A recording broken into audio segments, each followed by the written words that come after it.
That's lock, brother. Welcome back. You say the same thing every time. I wasn't holding my mic. Welcome back to So Wise, the podcast. We're so glad you're here. That's so sarcastic. Let's try We're that not again. glad you're here. No, it was like you were scripted. Like I scripted you. I didn't script you. Hello. Welcome back to our podcast. We're so glad you're here. All right. Today we're going to be talking about rest and why rest is important. How in the world are we even supposed to rest? Where do we rest? Is location important? Is position important? What is the fruit of it? All the things. It's going to be so good. To kind of kick us off, let's start with Genesis 2. Oh, wait, you forgot our opening question. Oh. What has God given you to get through Go ahead. today? You do the opening question. Yeah, what has God given you to get through the day today? Do I have to go first then? You can. Um, If you need to think about it, I can go. I've gotten like a lot of. I don't want to use the word energy because I always use the word energy. Please hold while the word comes to me. The Lord has given me. Oh, good Lord. What am I looking for? I need my How We Feel app to get a real sense of the word. Do you want to use mine? Yeah, wait, low-key, can I? We have this Answer the little question. app. Should we tell them? It's a We have little this little emotions app. That's called How We Feel in Shameless Plug. It's free and it's lovely. It's so good. And I think I have like a 212-day streak or something crazy like that. It's kind of wild. But anyway, the Lord has given me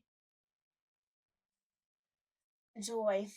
That's one that's so sarcastic too. Joy. The Lord gave me joy. The Lord has given me a lot of joy today. It's been a rough week. Did you find your word? Sorry. Yeah. Just chucked your phone. You're fine. But no, it's been a rough week. So today I actually woke up and I was like, Today you actually woke Hi. up. I'm so glad you actually woke up today. Okay. When I woke up, I was actually like pretty energized and like refreshed. So yeah. And when I went upstairs, my mom had flowers for me, and I was like, so. Yeah, it was good. It was very good. Okay, the word that I was looking for was inspiration. I've been very just like inspired today. Like the juices are flowing. Like earlier I was like locking in on like topic and research and all these things, and she's over here like I was. so I've like the That's inspiration has just like struck me today, and it's giving me like the motivation and the energy. See, still energy. Still energy, but not like energy She isn't the delivered reason. that. It's the inspiration. Anything else I'm forgetting to do? I don't think so. I'm so We proud. normally have like a icebreaker We question, normally but have an icebreaker. we ain't ice breaking today. I don't think we're ice breaking today. I think we're just gonna jump right into Genesis 2. Are you guys ready? Yeah, Open we're your ready. Bibles. I'll Oh. wait. I'm not even on Genesis 2, and I'm Open your so Bibles. see, look, I'll wait. that should have been enough time for you Okay, I'm because gonna I'm give you there. 10 seconds of silence to go and get your Bible. Ready?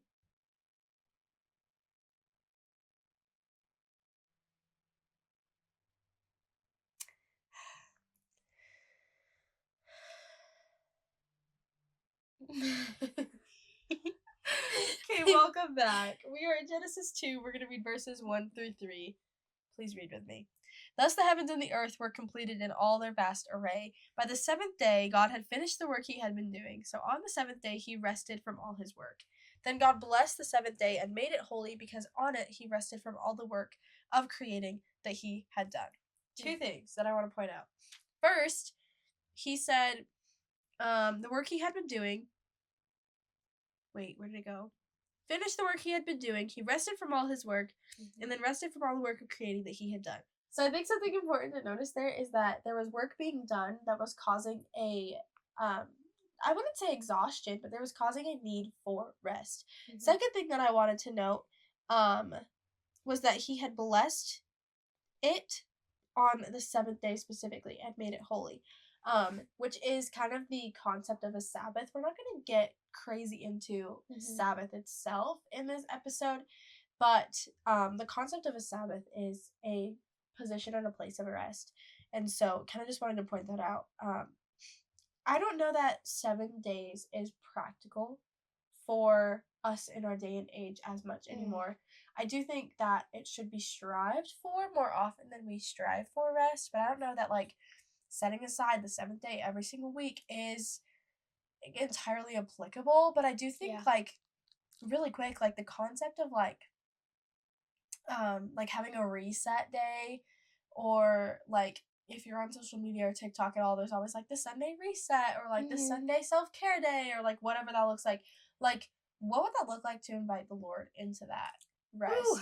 Like instead of having a reset, like have a rest day with the Lord. And what would that look like to invite the Lord into your cleaning and into your like whatever that is, your self-care, your like as you're doing your skincare and everything, like what would it look Mhm. like to say like, hey God, can you just like sit with me while I do this, or worshiping while you do it, or turning on Yeah. a podcast, or turning on a chapter of the Bible like on Audible, like the audiobooks or whatever. Like what would it look like to do that? Side tangent. Okay, she's going to the bathroom to blow her nose because we're both so sick it's not even funny. But anyway, on her thing of like having the Sunday reset, I think it's super important when you do those things. Like it's not a bad thing to do those things, but like she said, inviting him in is gonna make the most difference because you can do a reset and still not feel reset, if that makes sense. Like the things that you are filling yourself with during that reset are not the Lord, and so it's not going to fill you the way the Lord would fill you if he was with you during that reset. So I think it's so important to be like, hey God, like come sit on my bed with me while I'm making it, you know? All that sort of stuff. I guess someone can't sit on your bed while you're making it, but like yeah. That's my little side tangent. She's back. I didn't want to sit down until like I knew you were done because I knew I was gonna sit down awkwardly. Well, I don't know what she just said, but just gonna let her keep That's on good. cooking it. Let her Guys, preach. yeah, I'll find it when I edit. Yeah. I'm low-key kind You'll of text excited. me and be like, I'm oh! low-key so Because I said it pretty good. Because like I'm always here when we film, obviously. But Really? then I do the editing. And so like I'll listen to it back and like I can like almost like remember sitting in the conversation and like what I was thinking when she was saying something, or Yeah, like it's kind of out of body. different things. Experience. It's so weird. It's so weird. But then like I watch it back and edit, but that's the spot that I'm gonna watch back and edit that I haven't seen yet. So I'm stoked. should do that more often. Excited. Anyways, why is rest so important? Two things that he said here in the good book was that God blessed the seventh day and made it holy. And that's something that I kind of just said a second ago. Like God created rest with an intention. And I think that intention goes back to the purpose of humans' creation, and specifically the position and the place that they were put in, which was the Garden of Eden. And so I think that rest was designed not only as a position to like physically rest and like mentally rest and like spiritually rest and all that, but like a recharge and an opportunity for like a reconnect with God and like have that divine connection and that holy connection, and that blessing and that like opportunity to be with God in the midst of whatever our busy looks like. And maybe our busy is like just a 40-hour work week. Maybe our busy is we're a part-time student, full-time student, like whatever that looks like. Maybe you're not working. Maybe you're a stay-at-home mom or a stay-at-home sibling or whatever that looks like. We still need that opportunity to rest, and especially knowing that rest is a blessing from God and something that can be made holy. Like I was saying with that like Sunday reset and stuff like that. Like that could just be a Sunday reset. Or you could invite the Lord into it and make it that holy opportunity and that blessing of an opportunity that you never know how that will change your week. So I just wanted to point out really quick some notes that I had in my Bible. Starting with Genesis 2, verse 8. 2 verse 8 says, now the Lord had planted a garden in the east in Eden, and there he put the man he had formed. So the kind of note to go along with rest with that, because reading that just by itself doesn't necessarily make sense, but a note that I had written down was that God created a vast world, yet he intentionally placed his people in the garden where they had everything that they needed to exist with him. So like they were still working the land. They were hanging out with the animals. They were doing all these different things. They weren't just like laying around tanning all day. Like they were still doing the work that God had designed for them, but they weren't doing more than he had designed for them. They weren't doing less than what he had designed for them. But every single day was an opportunity to talk with the Lord and invite him into some form of rest. And I think it's important to realize that we might not have that place anymore. We might not have that opportunity anymore. Maybe you work 7 days a week, or maybe you're school during the week and then you work on the weekends, whatever that looks like. Maybe you don't feel like you actually have that time to rest. And we don't, because like that was the creation of the garden, the intention of the garden. That's changed so much to today's day and age, but it's still such an applicable thing that we can integrate into our lives. And so I think that segues kind of into our second how do question. we do How that? do we rest? Do you have some thoughts on that? I think for me specifically, rest is honestly really hard for me to do because, like you were saying, like no matter what you have going on in your days, it can be really hard to rest. But for me, it is school during the week and then working weekends, and so I'm like, I don't know when I'm able to kind of catch my breath. And so the way that I've been, honestly, the Lord has been teaching me of how to like make this practical in my life is like being able to find small moments. And it doesn't have to be like this huge, drawn out, big event thing where I'm like, okay, from this 24-hour period, 5 o'clock. or yeah, even like 2 hours, like I'm not doing anything. No, Yeah. that's like not realistic for me. But the small moments of like, oh my gosh, this worship song came on and I feel his presence. Let me just like stop here for a second and like sit. That happened the other day while I was driving. And I like turned She it up. said, "Let me just stop." I was like, no, I turned up the music and I was just like thinking, like all my thoughts kind of got quieted. And I was like, okay, like it's just me and you, God, right now. Like you're sitting right next to me. And that moment was very restful. So that's kind of one of the things that the Lord has really been teaching me for how I can rest in a very busy, fast-paced schedule. Yeah. Yeah.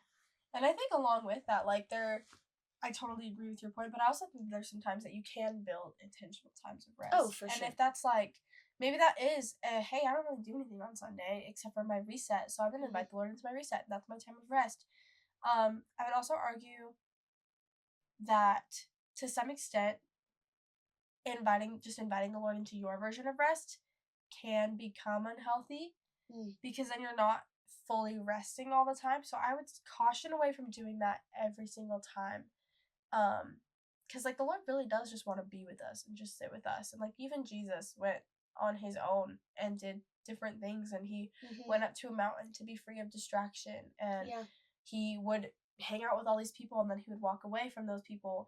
And so I think that building that intentional time of rest is still something that can be important in your schedule. And so whether that's like setting aside so many hours, or like, hey, I have this much time in between this activity and the next, or like for me, I know that like I do ministry every Tuesday night, and so I want to make sure that I have an intentional time of rest before I do that ministry, because otherwise I will not be physically, mentally prepared and have the energy to go into that ministry opportunity. Should I be resting so much more than that? Absolutely. But that section, like that time of rest, is a non-negotiable for me. Like I will be resting from that time to that time before I go and step into ministry, even if that resting gets minimized or feels like it's only productive when I'm like actually sitting in my car on my way there. Like I'll typically listen to worship music on my way there, kind of same thing. Yeah. Just inviting the Lord into my car.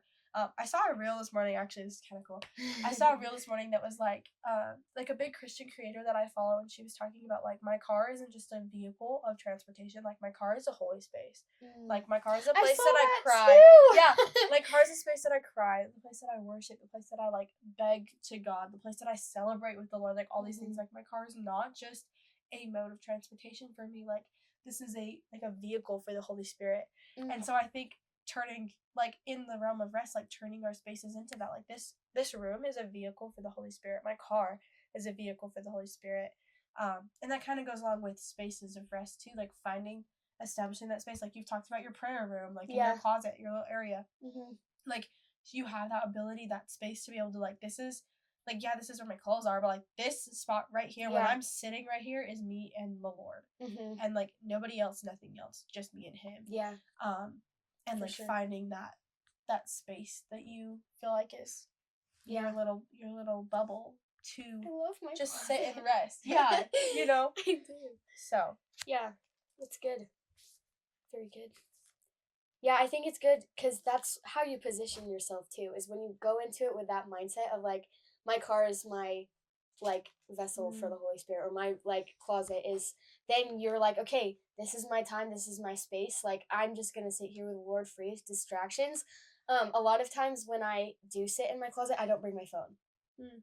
Because I know that if I get a notification or if like something happens, I'm gonna be like, who's that? Like Yeah. every single time. And it doesn't matter because then my thoughts start to go like, wait, what if that was my mom? Like, what if something happened? Like, and it just becomes this big distraction until I look at it and I'm like, okay, yeah, it's fine. But that took my attention away from looking Even at the for that Lord blip. in Yeah. that moment. And I'm being like, okay, wait, no. And I have to come back. And sometimes it can be really tough to come back. And honestly, you're not, this is going to sound kind of crazy, but like, you're not that important that someone can't wait 20 minutes to talk to you. Like, if you're I would argue even if it is an emergency. Yeah, it could even be if it is an emergency. Because if you're somebody's only one, then like, I don't know. There's specific things that could be exceptions, I guess. I don't think if someone like dies. This is one of the no. This is Like, one of my bold statements she's again. gonna That do I'm it. like, this is She's a gonna do it. controversial thought. Nothing is more important than the Lord. Like That's literally yeah, no, nothing. You're right. And There if really it isn't. is, if it's so important to the like to you, and the Lord knows that desire because He's placed that desire in you, I think He's gonna intentionally pull your attention. And I think He's gonna give you this unsettling, like, I just feel like I need to walk out of this room and check my phone. Or Yeah, like I feel something's- like I just need to go and text this person. Yeah. Like something just feels off, and I think the Lord will place that. I don't want to say anxiety, but like He'll place that pressure on you to be like, Wait, what is the word? like I need to check. What is that word? It's a gift. What is it called? Not discernment. That's kind of No, where my mind went. Though. It's not discernment. It's a different one. Look it up. Here, hang on. But yeah, I think if it's that heavy of importance, the Lord will recognize that, and He'll place that physical desire on you to move or text or whatever that is, check your phone, whatever that thing is. But I would argue that when you're in, like, I would argue that whether you're in that space of rest or the mindset of it, or even just spending time with Him, like, just even if you're just going in to dive into a topic or to get to know Him or get to know you through Him or whatever, like, that literally nothing is more important than that. Yeah. Did you find it? No, I didn't. That's okay. Look But it it's up. okay. We'll put it in the show notes. Yeah. The show The notes. show notes. Look at What our am show notes. That's what, like, that's what my mind just was like, that's what big fancy podcasts say. And that just came out of my mouth. Look at our show notes. Look into the show notes. That's crazy. Yeah, no, but you're right. There is Yeah. nothing. And I think that when you intentionally place yourself, I have another point on this, but when you intentionally place yourself into that point of, I am eliminating distractions because I just want to press into the Lord and I just want to experience rest and growth and all these things in Him, then there's going to be those two things. Either one, where God is going to pull you into wherever that needs to be, even if it's like, I need you to go on a walk, like, and you're like, I never go on a walk in my quiet time. What do you mean? And He's like, I just need you to go on a walk, and then you have an awesome encounter with somebody, or whatever that looks like. Or I think there's also the distractions from the enemy that can come in. And right before we filmed, I'm going to be just straight up and up front. Right before we started filming this, I typed into my notes and I was like, rest. What do I have on rest? And I found this really cool note. I don't even know what it was from, but I found this really cool note, and it says, solitude is engagement into a relationship with God. You remove yourself to better your relationship with God. And then with it, I had Matthew 4:1-2. And Matthew 4:1-2 says, Then Jesus was led by the Spirit into the wilderness to be tempted by the devil. After fasting 40 days and 40 nights, he was hungry. I first off just think it's so cool that, like, he was led by the Spirit. So that kind of goes back. I mean, I think it goes both ways. Of like, there can be distractions, but there's also those Spirit-led moments. Yeah. But he was led by the Spirit. It says, into the wilderness to be tempted by the devil. Not, he was led by the Spirit into the wilderness. While he was there, the devil came and tempted him. No, it says he was led by the Spirit to be tempted. So he was led into the wilderness, led into solitude. And the reason that he was there was to be tempted. But I would, like, he's surrounded by people all the time. This was right after he got baptized. And so, like, there's all these things always that are popping off. Like, nobody can leave him alone. And so I think there was a point of, like, he's like, finally, we get a break. Yeah. And then it's like, temptation strikes and hits and all these things. Yeah. And something else that was along with this note was that the world celebrates a lack of rest and the Mhm. constant hurrying and the constant busyness and the go, go, go mentality and the how often can you post and how often were you out of town so far and like Mhm. where did you go and all of these different Yeah. things. All of these moments that are supposed to be restful, like where'd you go to vacation next? Like you were supposed to be resting and you were like doing all these things to film and get the right view and to Yeah. taint and like paint this picture that you want people to see. But just like Jesus, we're gonna have to fight for that silence and that solitude that can be found in the secret place. And then as we trust the Holy Spirit's leading and guiding, He's going to give us that genuine like rest that He knows how much and exactly what we need. Mhm. I love that you said you have to fight for the silence. Yeah. Because I think that it's like even in my day-to-day life, there's like never really silence. And if there is, I'm like, I'm putting my earpods in or like doing Yeah. other things. Like No, our world same. is so full of like distraction after distraction after distraction after distraction to keep almost to keep you going throughout the day. Like there's different things that you're supposed to be like focusing in on. But when you're like, okay, no, I'm actually gonna choose not to have anything playing right now. That's like kind of weird. Like every time, And that's like when even when we plan, we can't do it in silence because yeah. we're always like, Sometimes we listen to There's worship so music. hard. Sometimes we listen to Pitbull. Just kidding. Just kidding. No, that's a joke.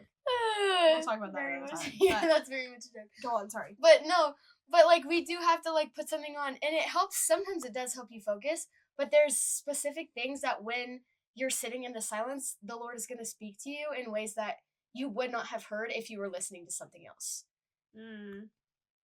And that's why I like being in my closet without my phone.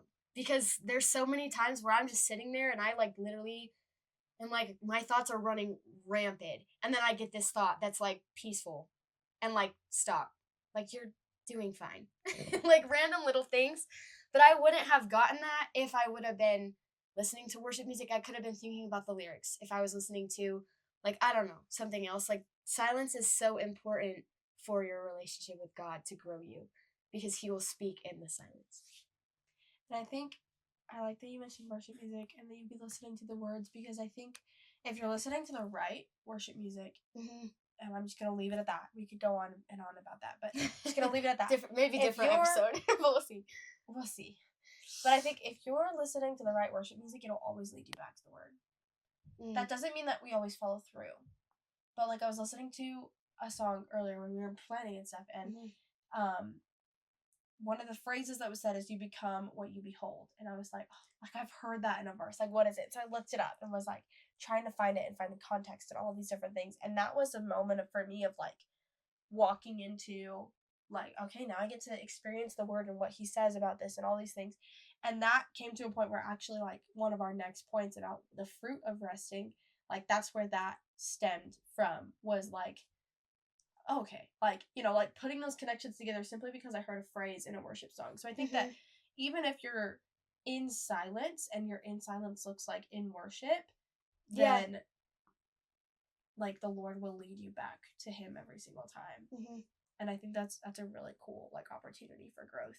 Yeah, there's so many things. And I think in the silence too, it helps us to eliminate distractions, but then also helps us to like really hone in our rest on finding our rest in God and in Jesus, rather than in the things around us. Like like even like sleep, I would argue. Like for me, we were supposed to film this episode yesterday. I was not feeling good and I legit needed like physical rest. But like I think so often we try to find like, oh, I just need a little bit more sleep. Oh, I just need whatever. And when like I know what you're thinking of. You can share it in a minute. But like we're trying to find our rest in like the physical, like my body just needs a break. And like maybe your body does need a break, but like your body and your spirit need Jesus more. Like real. Like Yeah. how often do we like I'll be like, oh, I'm so busy, I've been so stressed, I've been doing like, and then I'll look at my calendar and I'm like, yeah, well, I wonder why I'm overwhelmed and I've been sleeping 5 hours and da da da. But then I'm also like, I'll look at my calendar, where's Jesus? But like I look at my calendar and I'm like, where is Jesus? I didn't even like the only hour and a half of Jesus that I had was when I put church on my schedule, because if I don't put church on my schedule, I forget that it even exists. Like, yeah, share your rest story. It's gonna be the cover photo. Yesterday, yeah, okay. I was making sure it was the right one. So yesterday I was like, was not my day yesterday. We'll just say that. But I was like exhausted, and I was really physically exhausted, but I was so spiritually exhausted that like I was almost blinded to it, if that makes sense. But I was like texting Ariana, and I was like, I'm just so tired. And she was like, "You just need rest." And I was like, but I slept in today. Like, I'm like my planning on going to brain. bed early tomorrow. Exactly, my brain went like exactly to physical rest, and I was like, then I literally stopped. I was sitting in the car. I was not driving. Okay, I was not driving when I was texting her. Yeah, just preface that. But I was sitting in the car and I was like, oh my gosh, she did not mean that type of rest. But I didn't even text her back. I was like, she knows I know. She knows I know what she means. Well, so I just need to catch it. I almost texted her back and was like, dude, are you Are you so for real? Like, you really think that like physical rest is gonna fulfill you? Like, yeah, no, that was the slap I needed yesterday. But I like got it. I caught it eventually. Yeah. And I was like, oh, I really do need to just like either sit and listen to worship music, or I need to like get in my word, because I did not do that yesterday. But there's like so many things that could have been rooted from that. When I just needed to be like, girl, you need rest, but not physical rest, just like, spiritual like rest. Yeah, for sure. Yeah. All right, I kind of want to deep dive not deep dive, but I want to just like briefly touch on some of Psalm 62. I'm just gonna read some verses for you. It's 1 through 8, and then I'm gonna kind of break it down. Try to follow along if you can. And then we'll kind of talk about our last point of like the fruit of resting. But this is kind of on like resting in God and finding it in Him and not other things, but then also like what happens when the enemy comes and tries to distract us. So Psalm 62 starting at verse 1 says, "Truly my soul finds rest in God. My salvation comes from Him. Truly He is my rock and my salvation. He is my fortress. I will never be shaken. How long will you assault me? Would all of you throw me down, this leaning wall, this tottering fence? Surely they intend to topple me from my lofty place. They take delight in lies. With their mouths they bless, but in their hearts they curse. Yes, my soul finds rest in God. My hope comes from Him. Truly He is my rock and my salvation. He is my fortress. I will not be shaken. My salvation and my honor depend on God. He is my mighty rock, my refuge. Trust in Him at all times, you people. Pour out your hearts to Him, for God is our refuge." So kind of first thing in verse 1, it says, "Truly my soul finds rest in God." So I don't think rest is something that just like we have. I think it's something that we need to position ourselves for, kind of like we talked about. We need to position ourselves for. We need to fight for that silence and for that solitude, to be like, "Hey God, I'm here and I'm ready to rest with you."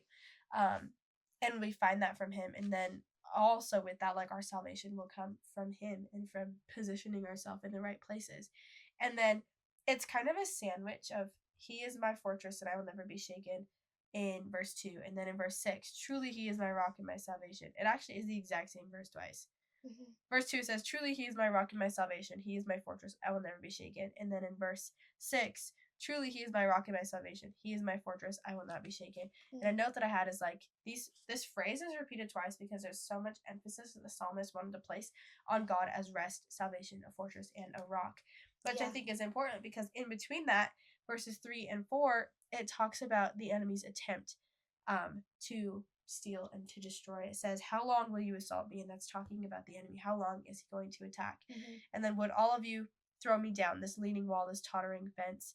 And then it says, "Surely they intend to topple me from my lofty place." And that lofty place, I don't want to read this wrong. So it says in verse 4, "Surely they intend to topple me from my lofty place." And that lofty place, a note that I've written was that it's a place of influence. And I wrote Ephesians 2:10. Ephesians 2:10. Wowza. Ephesians 2:10 says, "For we are His workmanship, created in Christ Jesus for good works, which God prepared beforehand that we should walk in them." And so, like, the enemy's intention is to come in and to teeter us and to totter us and to take us down from this position that, like, literally cannot be removed. Which just speaks to, like, the enemy's attempts are, like, fruitless when we're in that position. And then it says they take delight in lies, which is literally the enemy's entire purpose is to lie. And then it says, "With their mouths they bless, but in their hearts they curse."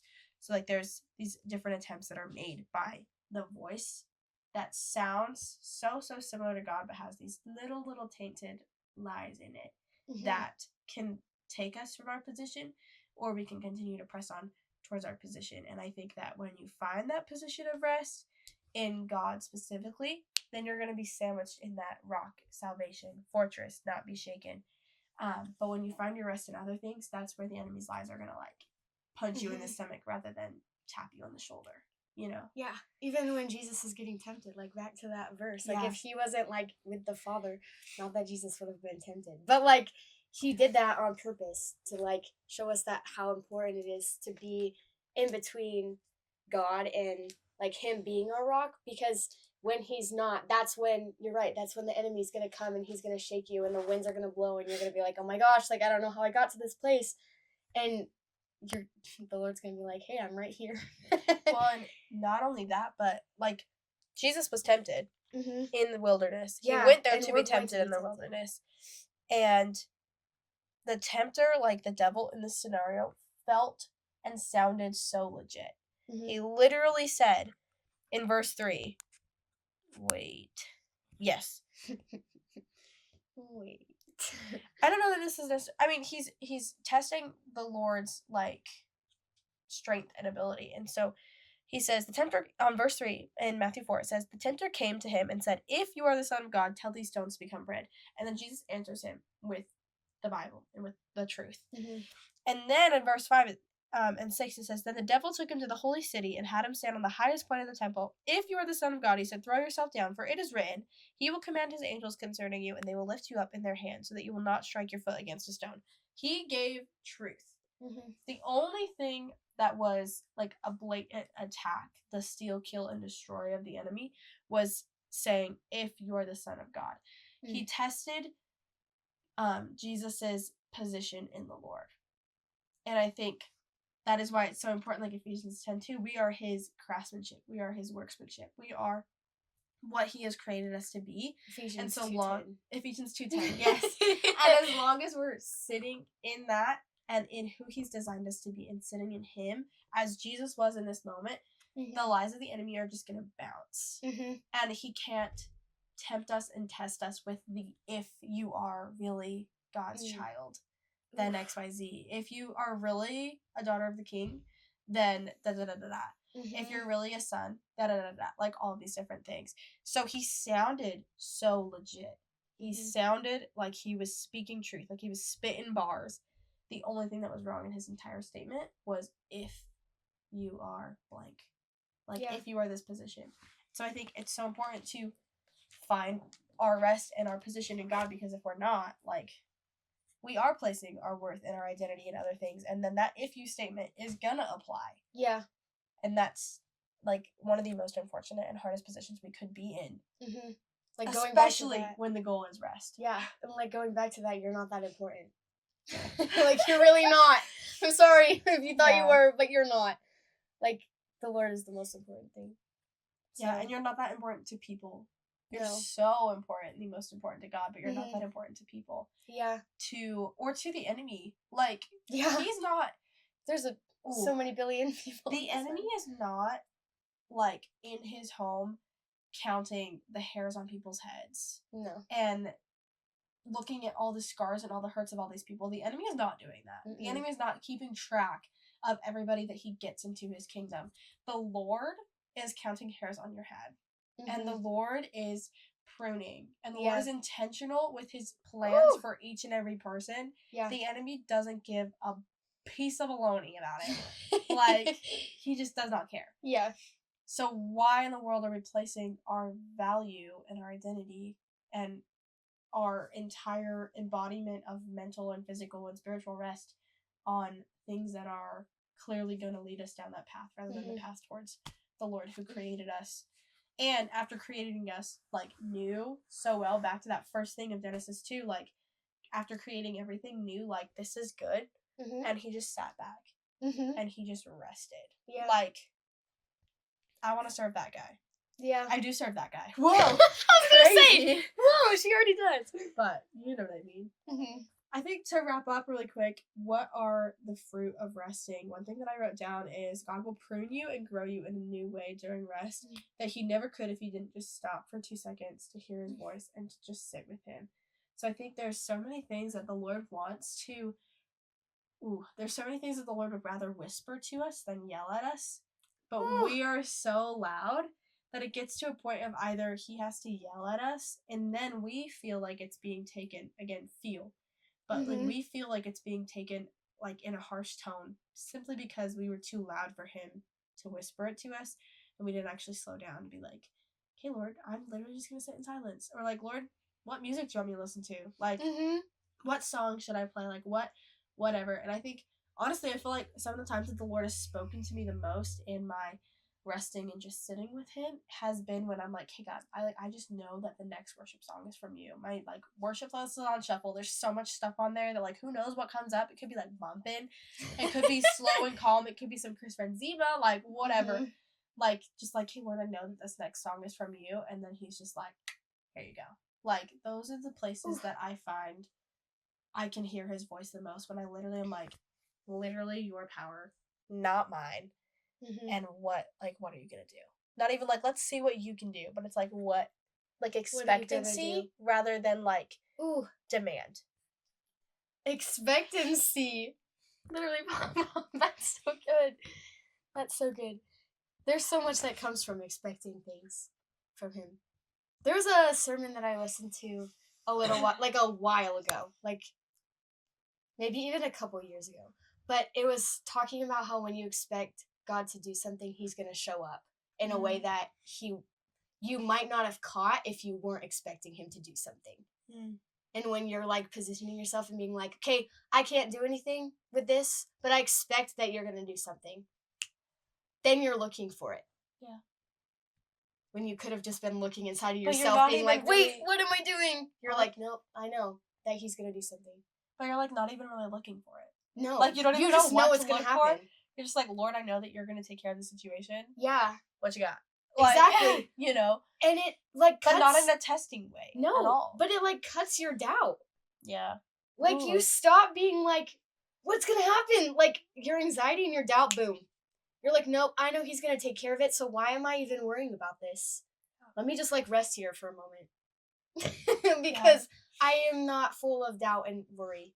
Because I am expecting him to be there. So I think like the biggest fruit of resting, I think there's a lot of different things that go into it, but I think the biggest fruit of resting is a change of attitude that we have. Instead of demanding something, or instead of this go go go that culture pushes for so hard, instead we're just sitting with arms wide open, just expect it. Like we have that joyful and expectant attitude, and I think that we can have a joyful attitude in that rest even when things are hard, simply because we know who we're expectant of and from, rather than the stress of, I don't know where my money's coming from, I don't know if this, I don't know how to make this decision, I don't know whose opinion to trust, I don't know which friend to listen to because I'm hearing 5 different stories. Like we don't have to worry about any of that because we know exactly who it's coming from, and that he has spoken truth every single time and time again. Like, and there's just so much, I think, like joyful expectance, and that is the word for like one of the biggest fruit that can come from resting.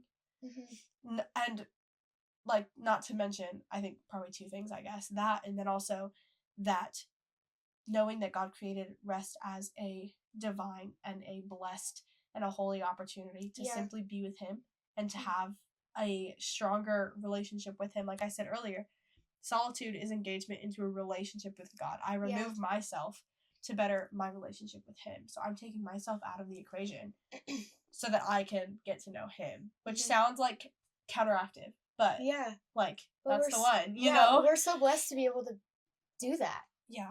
And just be like, we don't even have to. Could you imagine how much more stress? Like, there's so the much pressure stress of that? and pressure that comes from that. And we don't even have to worry about it. Yeah. God is so good. Oh my gosh. It's so good. Okay, so our challenge for you guys today on this topic of rest is to pray the Psalm 62 verses 1 through 8, I think it was. Pray that over your week. Whenever you hear this episode, whether it's Wednesday on release or just a random day throughout, I want you to pray that Psalm. Is it 1 through 8?